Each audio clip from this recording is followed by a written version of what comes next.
Assalamualaikum warahmatullahi wabarakatuh.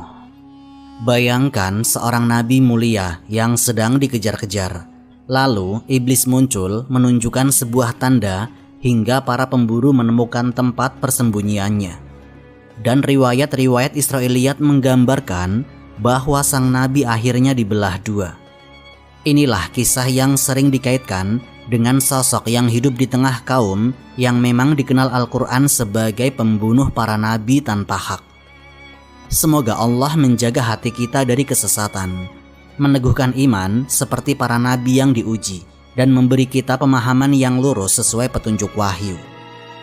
Mari kita kaji kisah ini dengan tenang, pakai kacamata Quran dan riwayat sahih, bukan sekedar cerita yang tersebar. Kita kupas mana fakta, mana Israiliyat, dan bagaimana ulama menimbangnya. Bismillah, mari kita mulai ceritanya.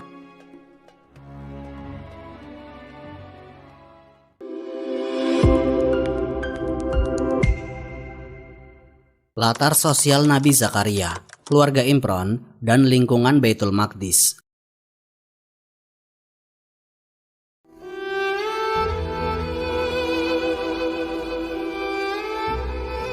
Bayangkan suasana Baitul Maqdis pada masa sebelum kelahiran Nabi Yahya alaihi salam. Bukan sebuah kota besar dengan hiruk-pikuk pasar, tapi pusat ibadah yang dipenuhi para rahib, pendeta, dan ahli ibadah dari Bani Israel. Orang-orang datang dan pergi dengan pakaian kebesaran keagamaan. Sebagian mengajar, sebagian memimpin doa, sebagian lagi mengabdi membersihkan dan merawat area suci. Di tempat seperti inilah hidup seorang nabi tua yang dikenal dengan keteguhan ibadah dan kejernihan ilmunya, yaitu Nabi Zakaria alaihi salam. Nabi Zakaria bukan sosok asing bagi masyarakat religius di sana. Beliau berasal dari keturunan Nabi Harun alaihi salam, jalur para pendeta yang sejak dulu memegang otoritas keagamaan Bani Israel. Karena itu, orang-orang sangat menghormatinya. Mereka melihatnya sebagai orang yang paham hukum, kuat ibadah, dan tidak punya kepentingan duniawi.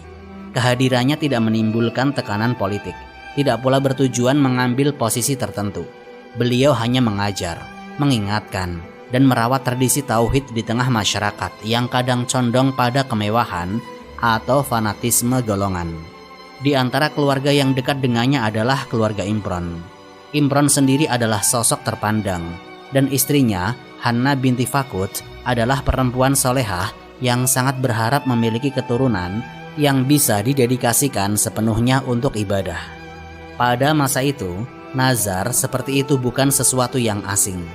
Banyak keluarga dari kalangan ahli ibadah meniatkan anak mereka untuk menjadi penjaga rumah ibadah, penghafal Taurat, atau pelayan suci.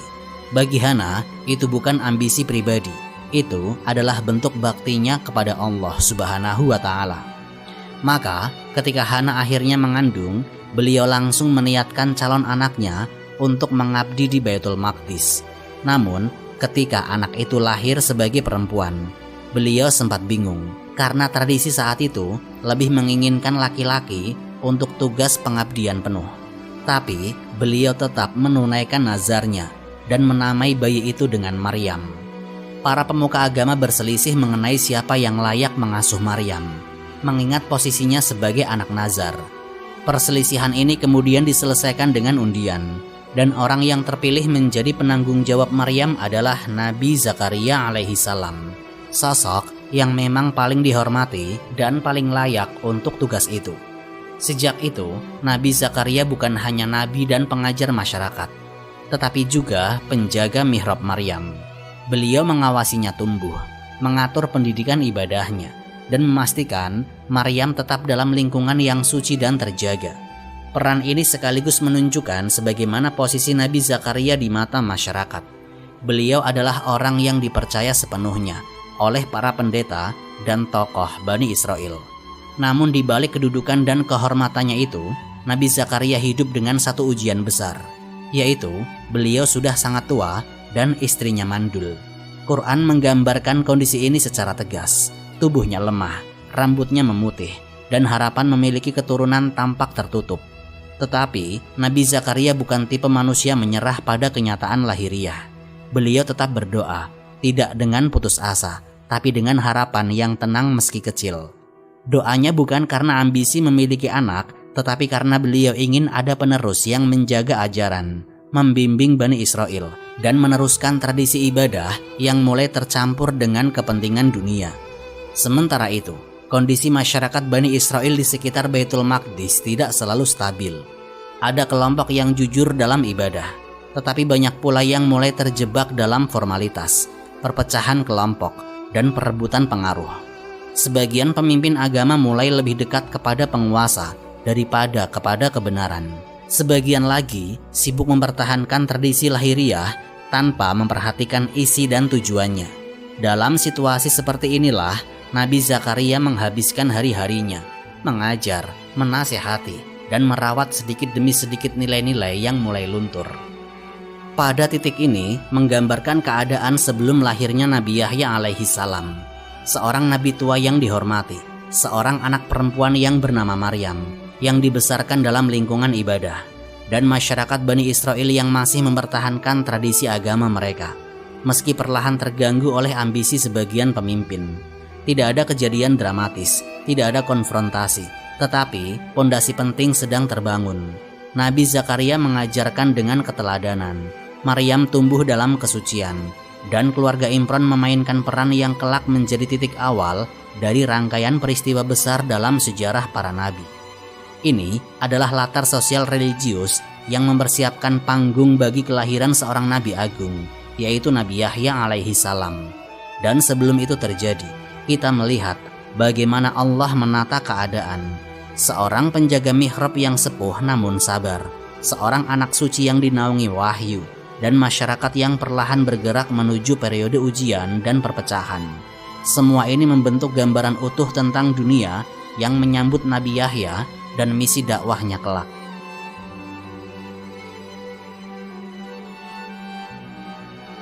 Doa Nabi Zakaria memohon keturunan dan kelahiran Nabi Yahya alaihi salam.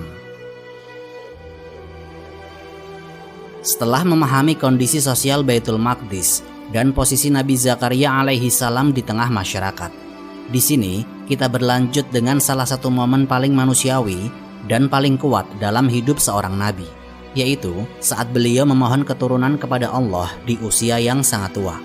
Tidak ada drama berlebihan, tidak ada adegan spektakuler, hanya seorang nabi yang mendekat kepada Tuhannya dengan doa yang jujur, tenang, dan penuh harapan. Nabi Zakaria telah lama menerima kenyataan bahwa istrinya mandul.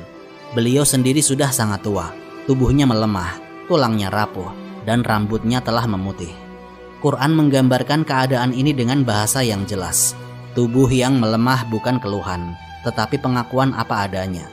Namun, meski sudah setua itu, Nabi Zakaria masih menunaikan tugas kenabian, mengajar di Baitul Maqdis, dan mengasuh Maryam yang semakin tumbuh menjadi gadis yang solehah dan disiplin dalam ibadah. Justru karena melihat kesucian Maryam setiap hari, melihat rizki yang Allah berikan secara ajaib kepadanya, Nabi Zakaria tergerak untuk berdoa, bukan karena beliau cemburu, bukan karena ambisi pribadi, tetapi karena hatinya semakin yakin bahwa tidak ada batas bagi karunia Allah.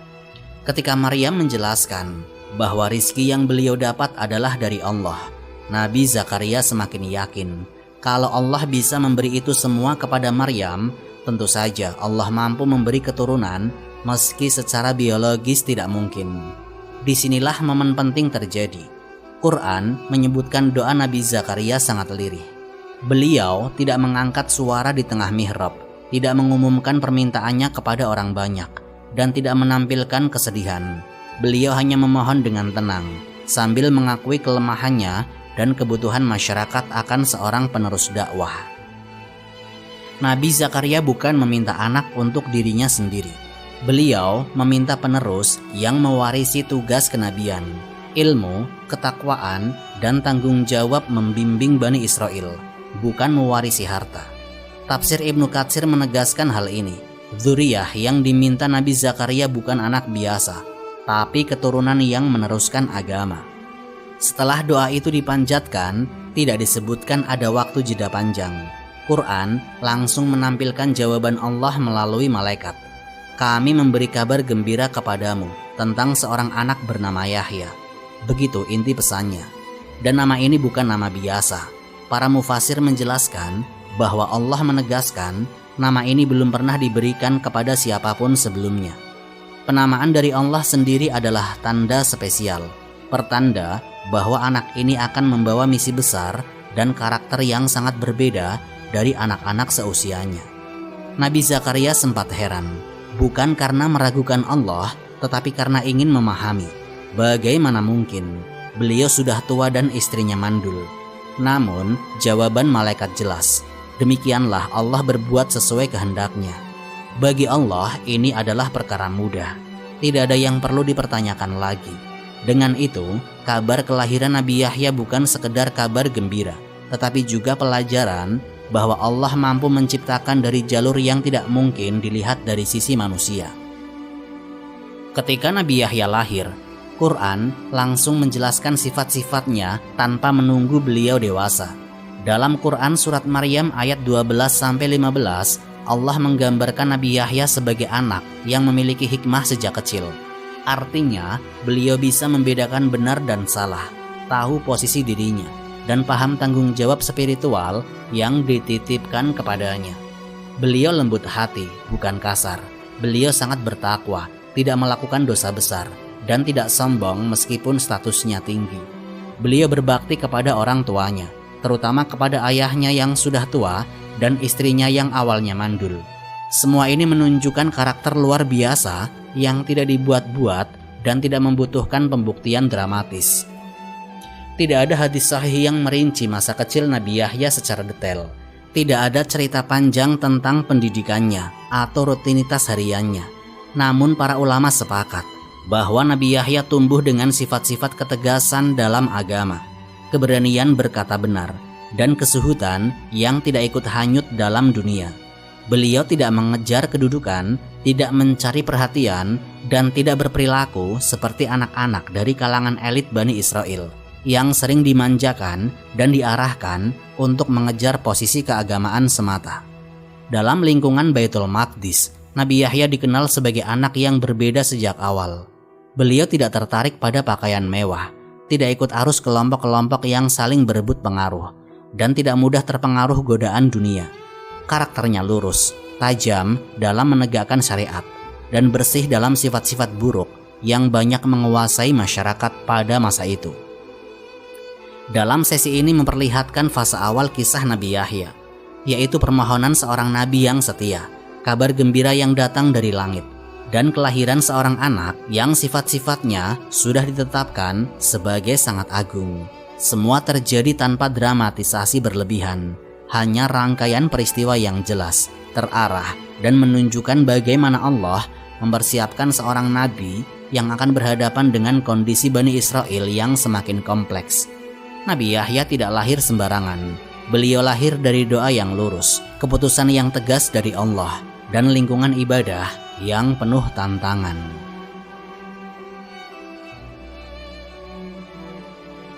Dakwah Nabi Yahya alaihi salam, penentangan Bani Israel, dan korupnya penguasa.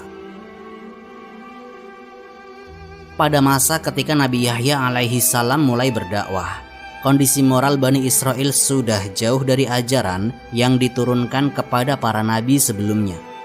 Banyak catatan tafsir menggambarkan situasi itu dengan tegas. Ibadah masih dilakukan, tetapi moral publik runtuh. Aturan agama sering dipilih-pilih, dan kekuasaan politik berada di tangan penguasa yang zalim dari kalangan mereka sendiri. Struktur sosialnya tampak religius, tetapi perilakunya tidak selaras dengan petunjuk para nabi. Nabi Yahya tumbuh sebagai nabi yang dikenal dengan ketegasan. Al-Quran menyebutnya hasur. Tafsir para ulama menjelaskan bahwa istilah ini menunjukkan seseorang yang menjaga kehormatan, menjauhi maksiat, dan memiliki pengendalian diri yang kuat. Karakter ini membentuk gaya dakwahnya, lugas, langsung menyasar akar kerusakan, dan tidak memberi ruang bagi kompromi terhadap maksiat.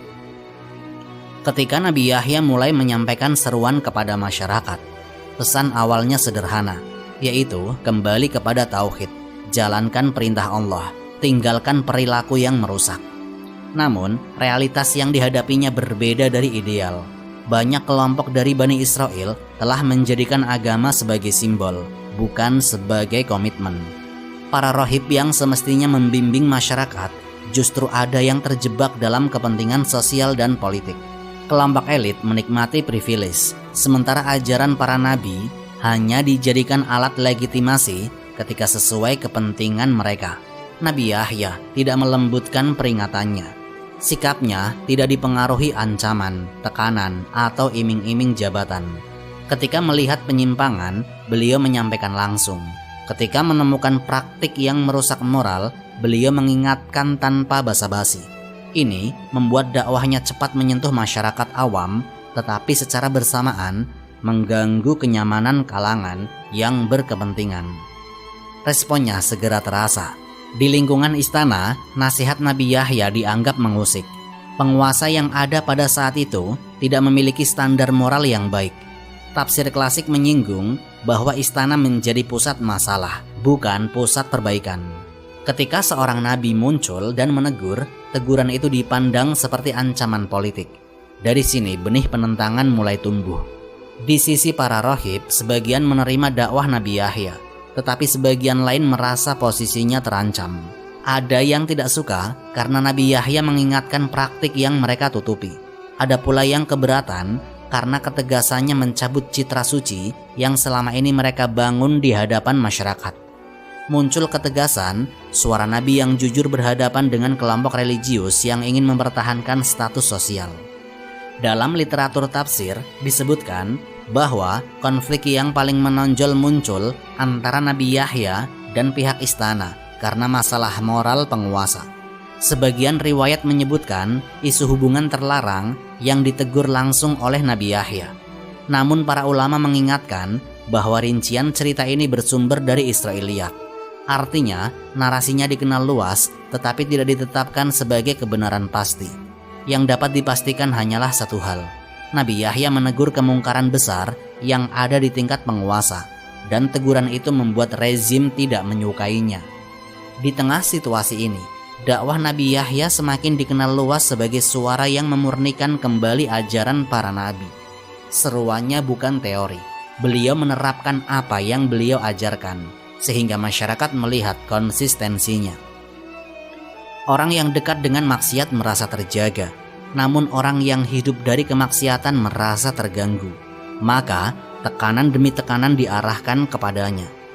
Ketegangan semakin meningkat. Penguasa tidak hanya merasa terganggu secara moral, tetapi juga merasa reputasinya terancam. Para penasehat di istana yang sebagian memiliki kepentingan politik memandang Nabi Yahya sebagai faktor destabilisasi.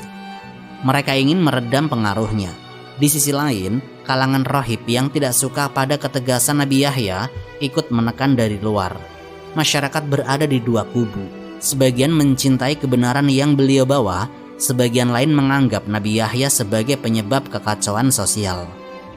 Walau demikian, tidak ada satu catatan pun dari hadis sahih yang menjelaskan detail bentuk dakwah Nabi Yahya hari demi hari.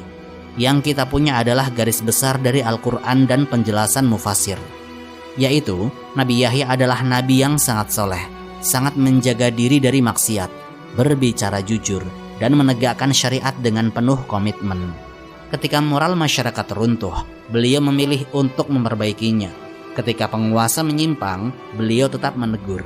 Dan ketika tekanan meningkat, beliau tetap tidak mengubah prinsip.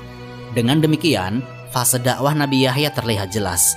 Beliau berdiri sebagai suara yang memurnikan ajaran, menghadapi penolakan dari kelompok yang terlanjur nyaman dengan kemaksiatan dan berhadapan langsung dengan korupnya kekuasaan. Konflik sosial, politik, dan moral itu terus bergerak, menciptakan suasana tegang di tengah Bani Israel yang sudah lama menyimpang dari ajaran para nabi. Riwayat-riwayat tentang terbunuhnya Nabi Yahya alaihi salam. Ketika pembahasan sampai pada wafatnya Nabi Yahya alaihi salam, satu hal langsung terlihat sejak awal, yaitu Al-Quran maupun hadis sahih sama sekali tidak memberikan detail bagaimana peristiwa itu terjadi.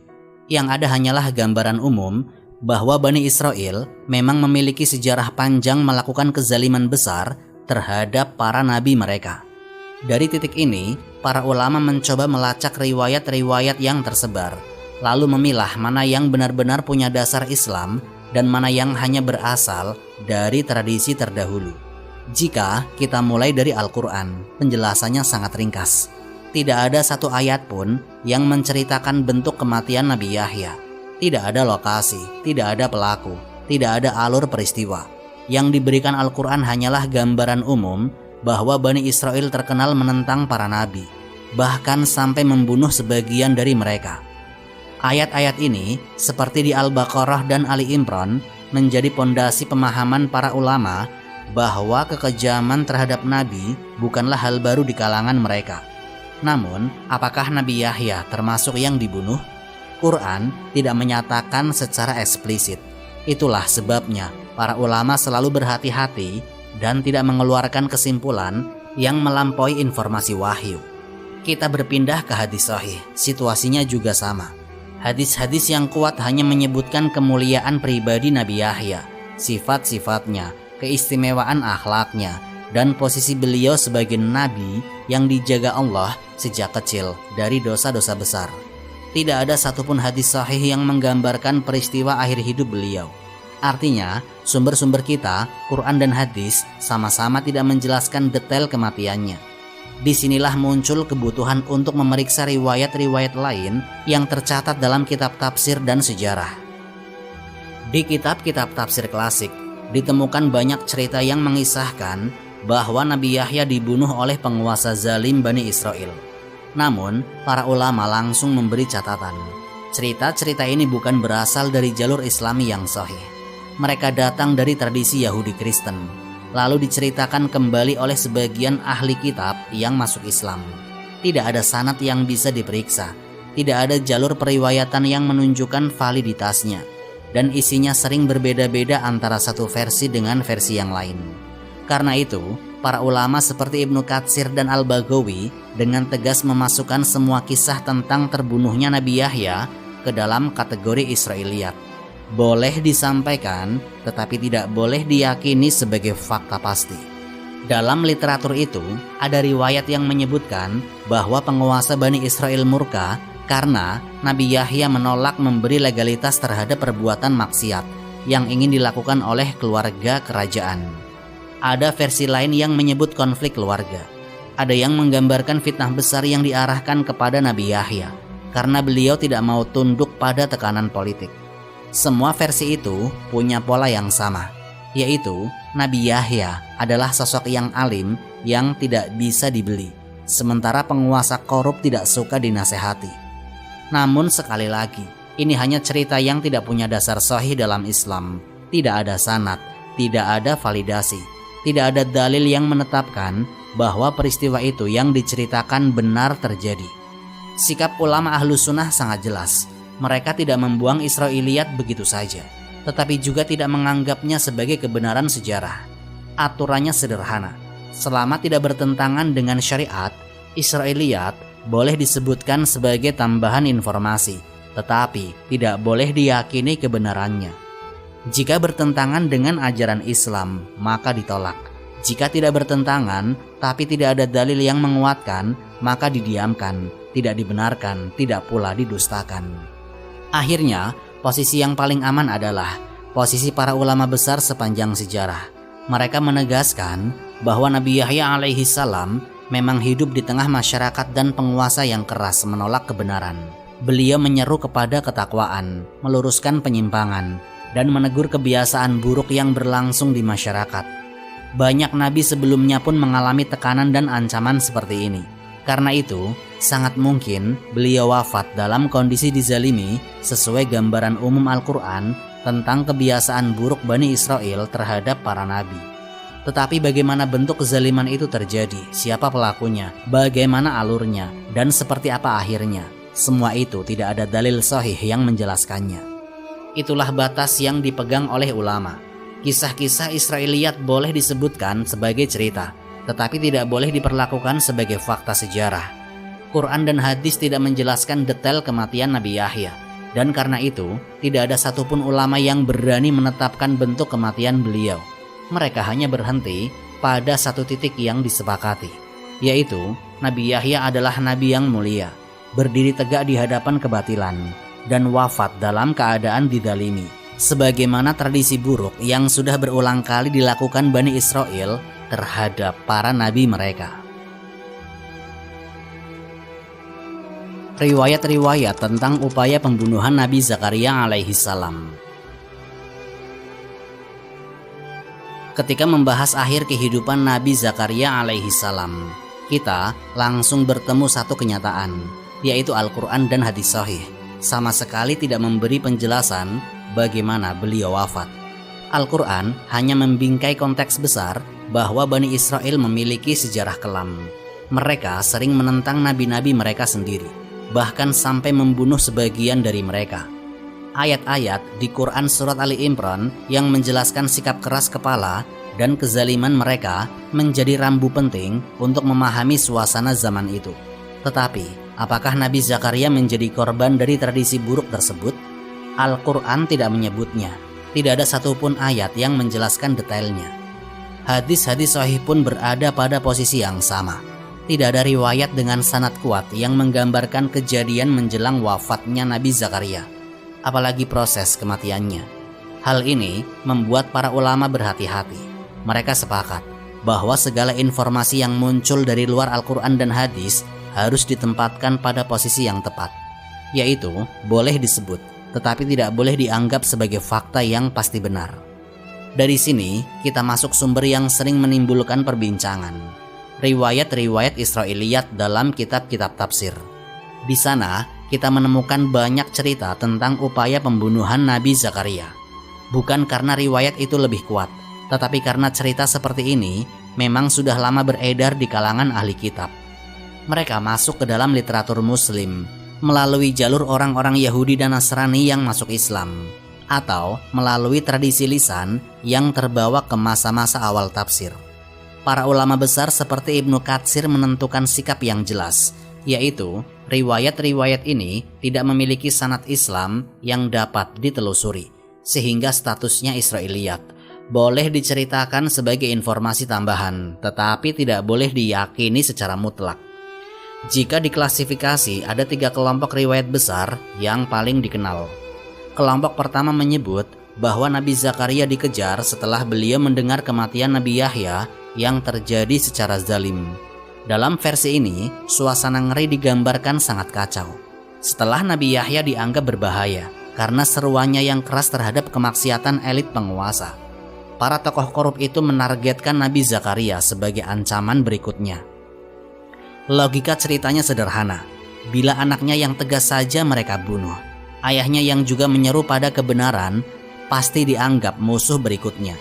Tetapi riwayat ini sama sekali tidak memiliki jalur periwayatan yang bisa diuji secara ilmiah. Ia lebih mirip tradisi lisan yang berkembang di kalangan ahli kitab daripada riwayat Islam. Kelompok kedua menggambarkan bahwa Nabi Zakaria diburu karena dianggap mengganggu stabilitas politik penguasa zalim pada waktu itu. Dalam versi ini, para pemimpin Bani Israel resah dengan dakwah para nabi yang mengajak manusia kembali kepada syariat yang benar. Mereka merasa kritik moral yang disampaikan oleh Nabi Zakaria akan melemahkan kekuasaan mereka. Maka mereka mencoba membungkamnya, dan salah satu bentuk pembungkaman itu adalah pengejaran terhadap beliau. Versi ini sering muncul dalam kitab tafsir ketika ulama menjelaskan kondisi sosial Bani Israel. Tetapi lagi-lagi tidak ada sanad Islam yang menyokongnya. Para ulama menempatkannya sebagai Israiliyat.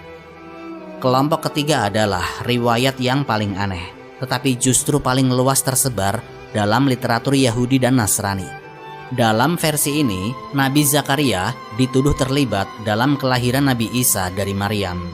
Tuduhan itu diarahkan bukan hanya kepada Maryam, tetapi juga kepada orang-orang dekatnya, termasuk Nabi Zakaria dan Yusuf An-Najjar.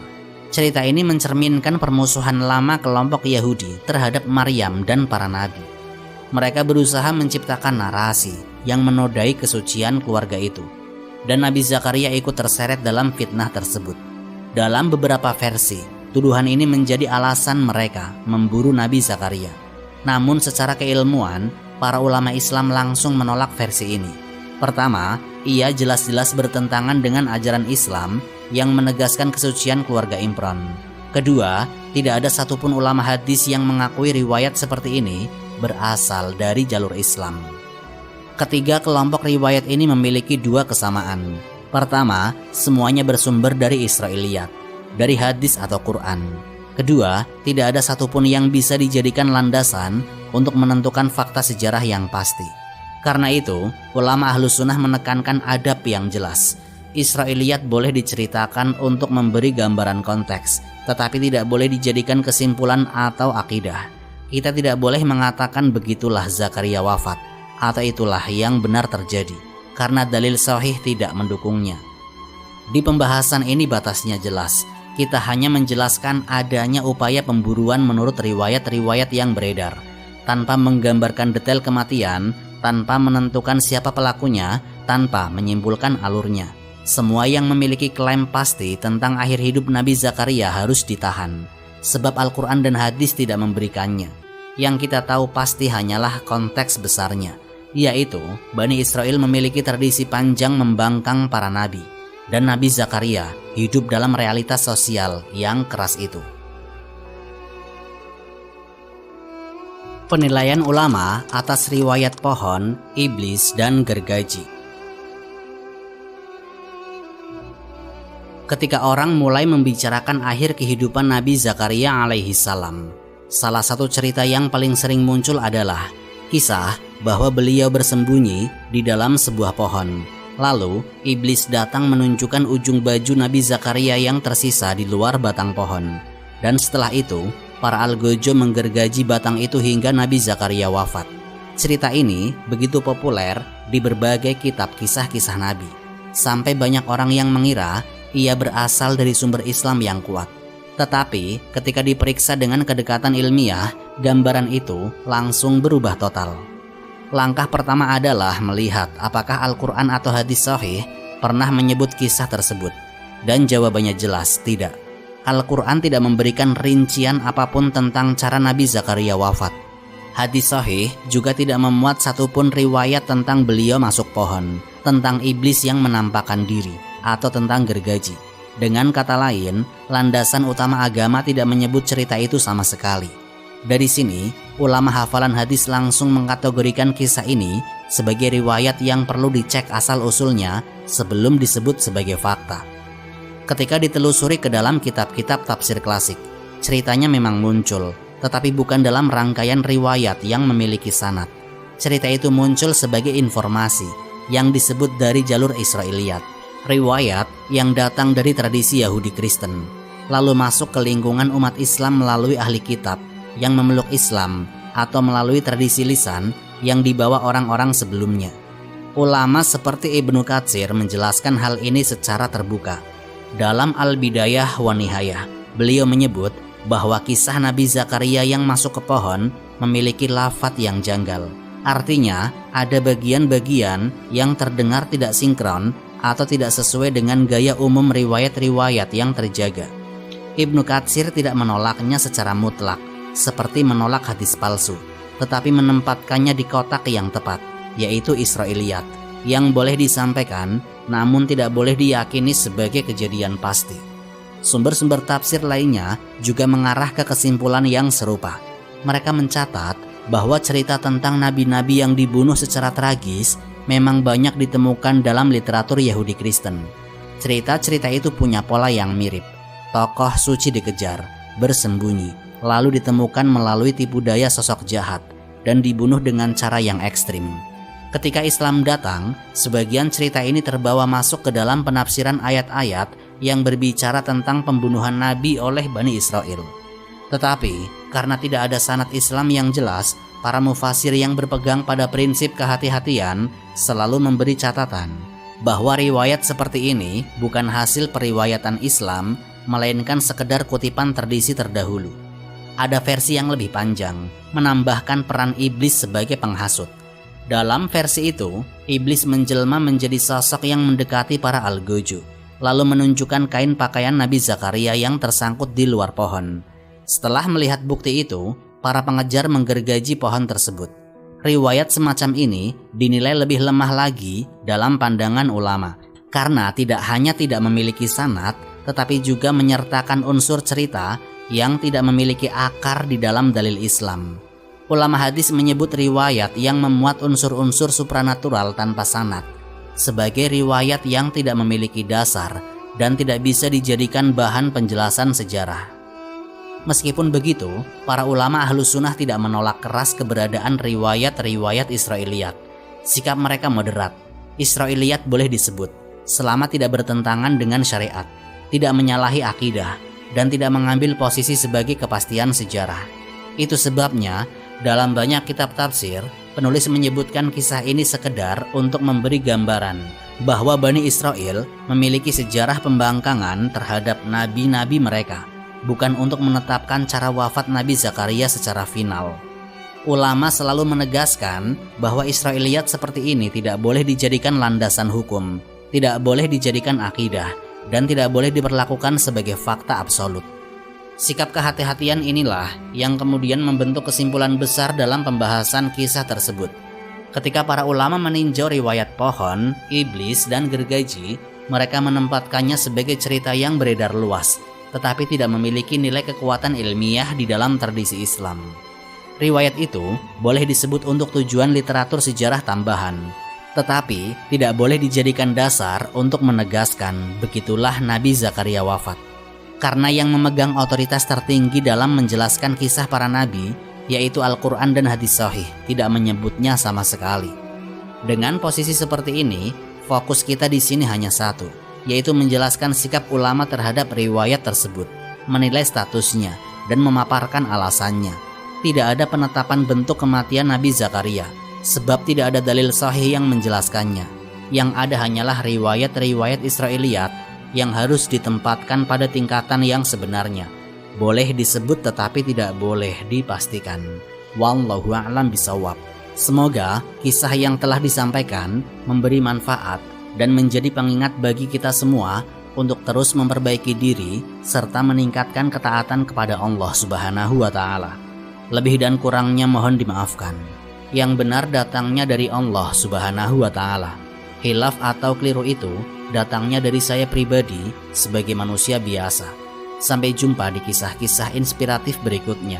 Akhirul kalam, wassalamualaikum warahmatullahi wabarakatuh.